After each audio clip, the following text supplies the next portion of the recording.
Hello everyone, how are you? I hope you all are good. तो आज हम पाठ 18 आज का काम का पार्ट 2 शुरू करते हैं। पार्ट 2 में हम पाठ 18 के प्रश्न करेंगे। ठीक है, चलिए अब हम शुरू करते हैं। शुरू करने से पहले मैं आपसे 2 प्रश्न पूछूंगी। तो चलिए तो मेरा पहला प्रश्न आपसे यह है कि आप मुझे यह बताइए कि रमन के परिवार में कौन कौन था। रमन के परिवार में कौन कौन था बताइए। मैंने आपको बताया था ना लास्ट वीडियो में कौन कौन था उसके घर में कौन कौन था। यस, उसकी माँ थी। कौन था उसके साथ? उसकी माँ और रमन दोनों घर में रहते थे। मेरा नेक्स्ट प्रश्न आपसे यह है कि रमन कैसा लड़का था। बताइए कैसा लड़का था। मुझे पता है आपको इसका आंसर पता है। बताइए कैसा लड़का था रमन। बताइए। यस, रमन एक आलसी लड़का था। आलसी लड़का था ना। ओके, तो चलो बच्चों आप मुझे बताओ कि मोटा का विलोम क्या होगा। मैंने आपको विलोम शब्द पढ़ाए हुए हैं ना, तो बताइए कि मोटा का विलोम क्या होगा। क्या होगा? पतला। क्या होगा? पतला। ठीक है, तो चलो बच्चों आज हम पाठ 18 आज का काम का कुछ प्रश्न करते हैं। तो चलिए बच्चों आज हम प्रश्न 3 से शुरू करते हैं।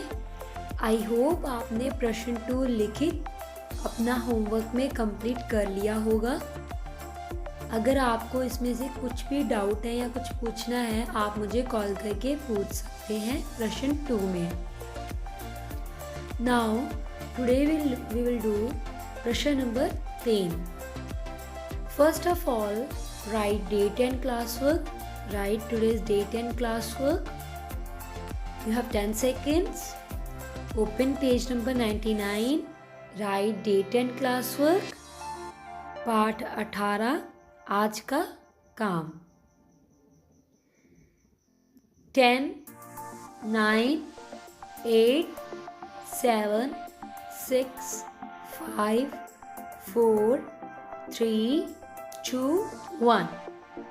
Okay, now you will give me the answers of these questions.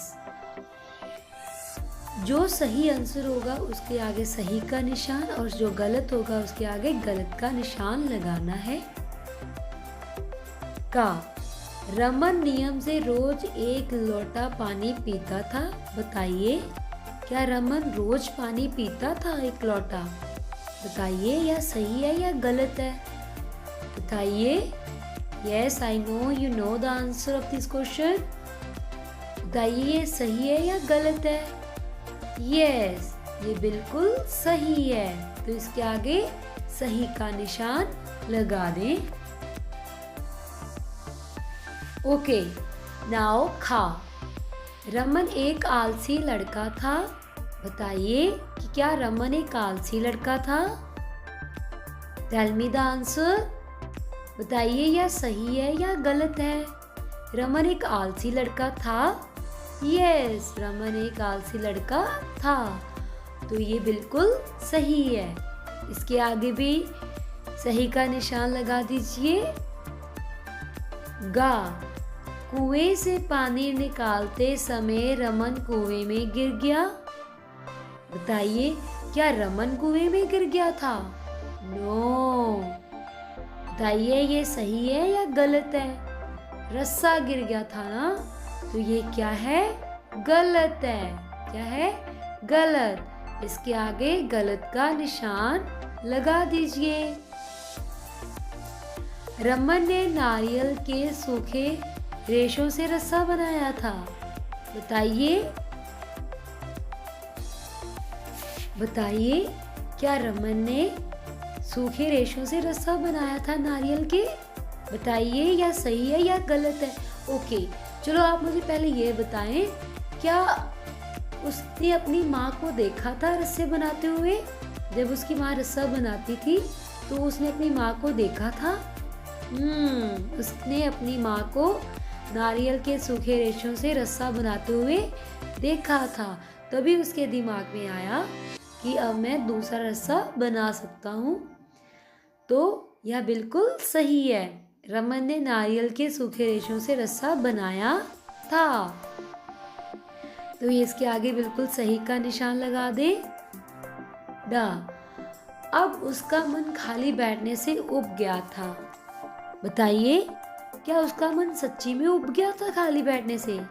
जब वो बहुत सारा काम करने लगा, उसे पैसे मिलने लगे रस्से बनाने के, अब वो खाली नहीं बैठना चाहता था, वो बहुत सारा काम करना चाहता था और अपनी माँ का इलाज भी करवाना चाहता था। तो उसने धीरे धीरे अपना काम शुरू किया और वो खाली बैठने से अब उसका मन जो था वो उबता था। तो अब उसका मन खाली बैठने से उब गया था। यस, तो ये बिल्कुल सही है। क्या है? बिल्कुल सही है। तो इसके आगे सही का निशान लगा दे। नाउ प्रश्न 4, किसने किससे कहा? तो देखिए क्या है इसमें, किसने किससे कहा? कुछ नहीं तो एक काम ही नियम से कर लो। ये किसने कहा था और किससे कहा था? कुछ नहीं तो एक काम ही नियम से कर लो।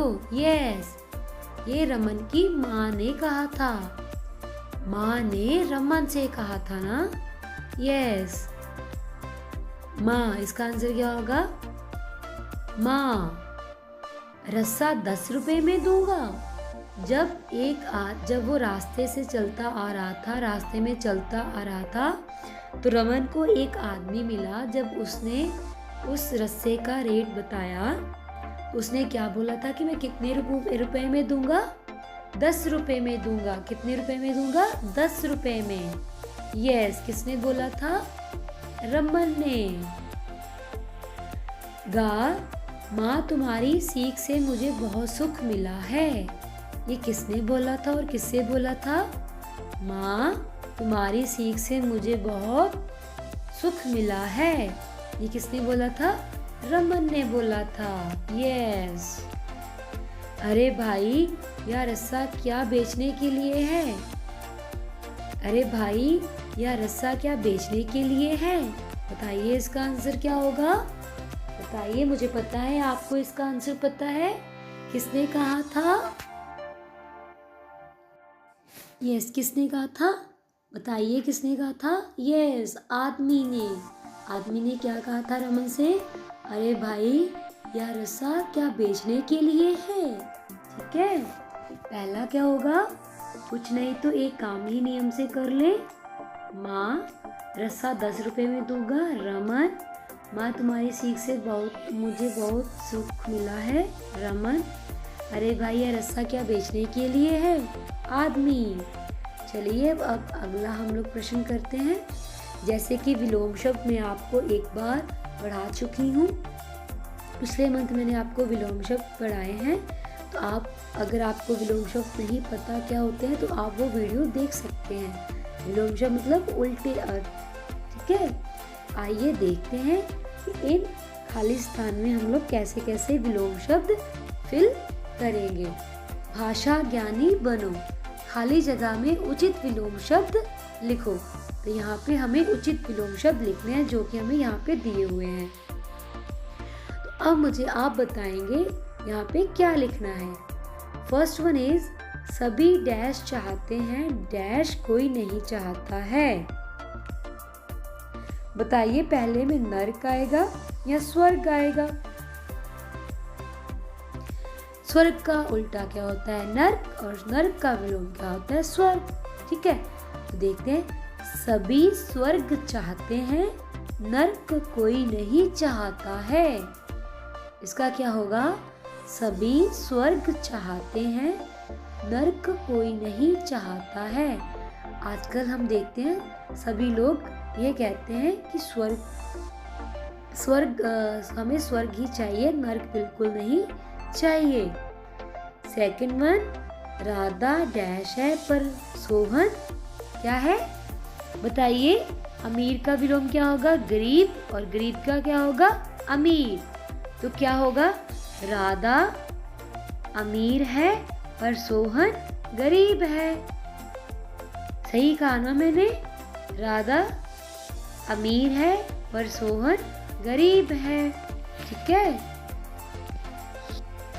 Then third one is dash और डैश तो जीवन के अंग हैं। प्राज्य और जय क्या होगा? यहाँ पे क्या होगा? प्राज्य और जय तो जीवन के अंग हैं। देन फोर्थ वन इज सदा डैश काम करो और डैश से दूर रहो। सदा अच्छे काम करो और बुराई से दूर रहो। ये हमारे माता पिता हमें सिखाते हैं कि हमें अच्छे काम करने चाहिए और बुरे काम नहीं करने चाहिए। तो सदा अच्छे काम करो और बुराई से दूर रहो। ठीक है बच्चों। तो चलिए अब हम अगला प्रश्न देखते हैं कि क्या है। जैसे कि हमें पता है कि हमारे इस देश में बहुत सारी अलग अलग भाषा हैं, तो हमें उन भाषाओं को देखना है और इनका मिलान करना है। आपको कई भाषाओं के बारे में पता भी होगा। जैसे चलिए देखते हैं। दिए गए प्रांतों को उनकी भाषा से मिलाओ। ठीक है। अब आप मुझे बताएंगे कि पंजाब की कौन सी भाषा होती है? हिंदी, मलयालम, पंजाबी, गुजराती या तमिल? कौन सी होगी? पंजाबी। पंजाब की क्या होगी? पंजाबी। ठीक है। पंजाब को पंजाबी से मिलान करें। देन गुजरात। गुजरात की क्या होगी? हिंदी, मलयालम, पंजाबी, गुजराती या तमिल? क्या होगी गुजरात की? गुजराती। गुजरात का क्या होगा? गुजराती। तमिलनाडु की क्या होगी? तमिलनाडु की कौन सी भाषा होती है? तमिल। कौन सी होती है? तमिल। देन उत्तर प्रदेश की तो आपको पता होना चाहिए, कौन सी होगी? मलयालम या हिंदी? कौन सी होती है? यस, मुझे पता है आपको ये आंसर पता है। कौन सी होती है? हिंदी। उत्तर प्रदेश की कौन सी भाषा है? हिंदी। और केरल की क्या होगी? मलयालम। ठीक है। आई होप आपने यह प्रश्न 2 कर लिया होगा। बच्चे, प्रश्न 3 करने से पहले हम प्रश्न 4 को देखते हैं। ऊंची आवाज में पढ़ो और समझो। तो री की मात्रा के हमें कुछ शब्द दिए गए हैं, आपको ये पढ़ने हैं और समझने हैं। ठीक है। जैसे हमें पहला वर्ड क्या दिया है? ऋषि, मर्ग। ठीक है। ऐसे ही आपको ये सारे अक्षर पढ़ने हैं और समझने हैं। आपने ऋ की मात्रा के सब शब्द किए हुए हैं ना, इन्हें पढ़ना है और समझना है। यही आपका होमवर्क रहेगा। Question 4 is your homework. और साथ में इसको लिख कर भी देखें। ठीक है। सबसे पहले इनको पढ़ना है, समझना है, देन आपको लिखना है अपनी नोटबुक में। This is your homework. अब हम प्रश्न 3 देखते हैं। यहाँ पे हमें कई ऑप्शंस दिए गए हैं। उन ऑप्शन को हमने इन वाक्यों में फिल करना है। ठीक है। सही शब्द चुनकर वाक्य पूरे करो। ठीक है। अब आप मुझे बताएंगे कि सही शब्द कौन से हैं इन वाक्यों के लिए। ठीक है। ताजमहल डैश में है। मिठास, शेर, दशरथ, आगरा, पुस्तक। तो बताइए ताजमहल कहाँ पे है? बताइए कहाँ पे है ताजमहल? मुझे पता है आपको इसका आंसर पता है। ताजमहल कहाँ पे है? आगरा में। कहाँ पे है? आगरा में। ताजमहल आगरा में है। मोहित डैश पढ़ता है। बताइए मोहित क्या पढ़ता है? मिठास, शेर, दशरथ, पुस्तक। यस, मोहित क्या पढ़ता है? पुस्तक। मोहित पुस्तक पढ़ता है। और अब मुझे आप नेक्स्ट बताइए, इसका आंसर क्या होगा? राम के पिता का नाम क्या था? बताइए, राम के पिता का नाम क्या था? I know you know the answer. बताइए, क्या था राम के पिता का नाम? यस, दशरथ। क्या था? दशरथ। दशरथ। जंगल में डैश दहाड़ता है। जंगल का राजा कौन है? शेर। तो जंगल में कौन दहाड़ता है? शेर। जंगल में शेर दहाड़ता है। आम में डैश है। बताइए, आम कैसा होता है? हाँ, आम तो मीठा होता है। तो यहाँ पे क्या होगा? आम में मिठास है। आम में मिठास है। ओके। और प्रश्न 4 इज योर होमवर्क। इनको आपको समझना है और पढ़ना है, समझना है और लिखना है। ठीक है, this is your homework. Thank you very much.